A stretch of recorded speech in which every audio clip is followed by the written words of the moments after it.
नमस्कार दोस्तों, स्वागत है आप सभी का लक्ष्य परिवार के इस ऑनलाइन प्लेटफॉर्म पर। और मेरे प्यारे दोस्तों, मैं आपका दोस्त अनिल चौधरी आ चुका हूं आपके सामने एक बहुत प्यारा सा सेशन लेकर के। साथियों, सीटी 12th लेवल का नोटिफिकेशन जारी हो गया है और सीटी 12th लेवल में मैथ्स और रीजनिंग के सिलेबस के अंदर बड़ा परिवर्तन आया है। आखिरकार वो परिवर्तन क्या है, कौन कौन सा पोर्शन जुड़ा है, कौन सा पोर्शन घटा है और उसके कितने क्वेश्चन आपके एग्जाम में आएंगे, पूरी की पूरी जानकारी आपको इसी वीडियो के अंदर मिलने वाली है। मेरे प्यारे भाइयों, सबसे पहले मैं आपको बता देता हूं कि देखिएगा कि बहुत प्यारी सी दो पुस्तकें हैं सीटी 12th लेवल के लिए मैथ्स और सीटी 12th लेवल के लिए रीजनिंग। नया सिलेबस आ चुका है और नए सिलेबस के अकॉर्डिंग आपकी ये पुस्तकें होने वाली हैं। और याद रखेंगे मेरे प्यारे भाइयों, बहुत प्यारी सी ये पुस्तकें आपको मार्केट में अवेलेबल नहीं होगी। ये पुस्तकें आपको मिलेगी लक्ष्य क्लासेज के मोबाइल एप्लीकेशन पर, जहां से आप ऑर्डर करके घर तक मंगवा सकते हो। हम चलते हैं साथियों सीधे हमारे सिलेबस की तरफ। देखो, ये हमारा मैथ्स और रीजनिंग का सिलेबस है। अब इसके अंदर क्या क्या चीजें हैं, मैं पहले एक चीज और बता देता हूं कि पुराना जो मैथ और रीजनिंग का सिलेबस था ना, वो एलडीसी के अकॉर्डिंग था। और ये वाला जो मैथ्स और रीजनिंग का सिलेबस है ना, ये मेरे प्यारे भाइयों राजस्थान पुलिस के अकॉर्डिंग है। अब मैं सीधी सी बात एक बताता हूं कि अगर राजस्थान पुलिस के अकॉर्डिंग ये सिलेबस है, तो अब आपको राजस्थान पुलिस का रास्ता और भी ज्यादा साफ हो गया। सीईटी का एग्जाम पास कर लो, उसके बाद राजस्थान पुलिस के यहां से इसी सिलेबस में से राजस्थान पुलिस के 45 क्वेश्चन आएंगे मैथ रीजनिंग के। लेकिन बात यह है कि सर सीईटी में यहां से कितने आएंगे, तो सीईटी का मैं आपको बता देता हूं कि मैथ्स के 10 प्लस क्वेश्चन होंगे, रीजनिंग के 10 क्वेश्चन होंगे। आज भी हम ये कहेंगे कि 20 प्लस क्वेश्चन है वो आपके मैथ्स और रीजनिंग के आएंगे। 20 प्लस क्वेश्चन मैथ रीजनिंग के। आपको 40% लाना है ना, 48 क्वेश्चन आप लोगों को सही करने होंगे, क्योंकि अब 120 क्वेश्चन ही है। सबसे पहले बात करें ब्लड रिलेशन की, संख्या श्रेणी की, अक्षर श्रेणी की, घड़ी और कैलेंडर की। ये देखो 5 टॉपिक आपको यहां पर रीजनिंग के दिए हैं। अब बहुत से साथी ये सोचेंगे सर 5 ही टॉपिक है क्या रीजनिंग के? भाई 5 नहीं है, रीजनिंग के टॉपिक तो ज्यादा हैं, पर आपके सिलेबस में आपको कंफ्यूजिया करने के लिए ऐसा ही दिया हुआ है। एक बार आप इसको थोड़ा सा पढ़ लें, उसके बाद में इसको माइंड से निकाल दें कि ऐसा होता है क्या। अब आप सुनिएगा, अब हम पॉइंट टू पॉइंट सीधा आगे बढ़ते हैं और हम बात करते हैं कि देखिएगा लघुत्तम समापवर्तक और महत्तम समापवर्तक, एलसीएम और एचसीएफ, ये आपका पहला टॉपिक होने वाला है।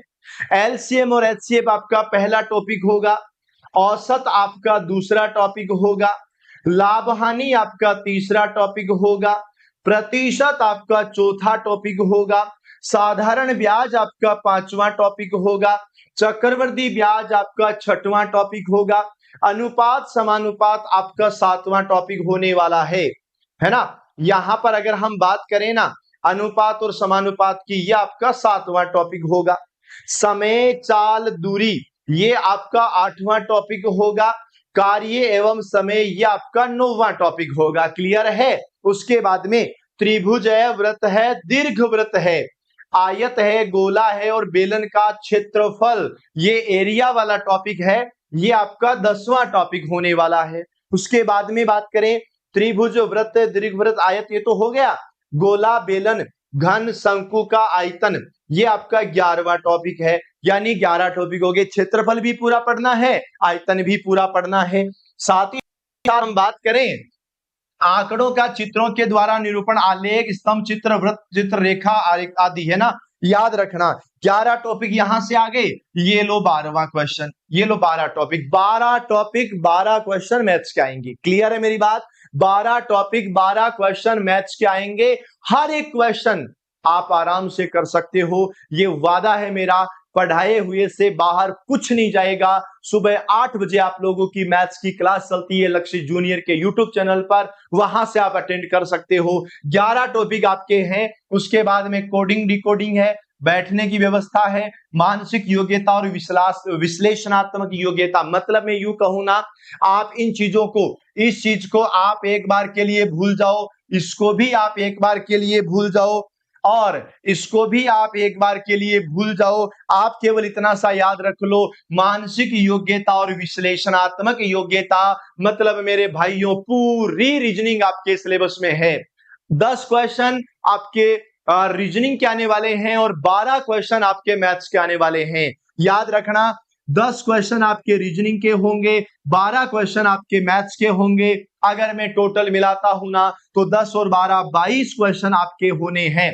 पहले हम बात कर रहे थे पिछली बार क्या हुआ था, पिछली बार 18 क्वेश्चन मैथ के आए थे और 10 क्वेश्चन रीजनिंग के आए थे। जो 28 क्वेश्चन थे ना वो अब घट करके 22 क्वेश्चन हो चुके हैं। 22 क्वेश्चन हैं वो आप लोगों के मैथ रीजनिंग के आने वाले हैं। तो टेंशन नहीं लेना, प्रॉपर पढ़ना है, एक भी क्वेश्चन आपका गलत नहीं जाना चाहिए, बहुत अच्छे तरीके से आप लोगों को कवर करना है। तो मेरे प्यारे भाइयों, मैं आपसे केवल इतना सा कहना चाहूंगा कि इस बार ये जो सीटी की बहुत बड़ी वैकेंसी और बहुत विद्यार्थियों की डिमांड थी कि सर सीटी के अंदर हमें डिस्काउंट चाहिए, 50% का आपको डिस्काउंट मिलेगा और कूपन कोड यूज करना है LAK 50% का डिस्काउंट है ऑनलाइन कोर्सेज के अंदर और बुक्स के अंदर आपको 10% का डिस्काउंट है, LAK 10 आपको यूज करना है। 23 तारीख से लेकर के 26 तारीख तक आपका ये डिस्काउंट रहने वाला है। तो मेरे प्यारे भाइयों, मैथ्स और रीजनिंग का सिलेबस कवर कीजिएगा। 22 क्वेश्चन आप लोगों के होंगे और 22 को 2 से गुणा किया तो 44 अंकों का मामला आपका हो जाएगा, है ना। और ये 22 क्वेश्चन बेटा 48 क्वेश्चन पास होने के लिए चाहिए और 22 क्वेश्चन हमारा मैथ रीजनिंग अगर आपको दे रहा है तो आपको बिल्कुल भी टेंशन नहीं होनी चाहिए। बहुत बढ़िया तरीके से पढ़ाइयां करनी है, मजे से पढ़ाई करनी है। वादा है मेरा, एक भी क्वेश्चन बाहर गया तो टेंशन नहीं लेना। तो मेरे प्यारे भाइयों को राम राम, नमस्कार, जय हिंद, जय भारत और जय जोहार।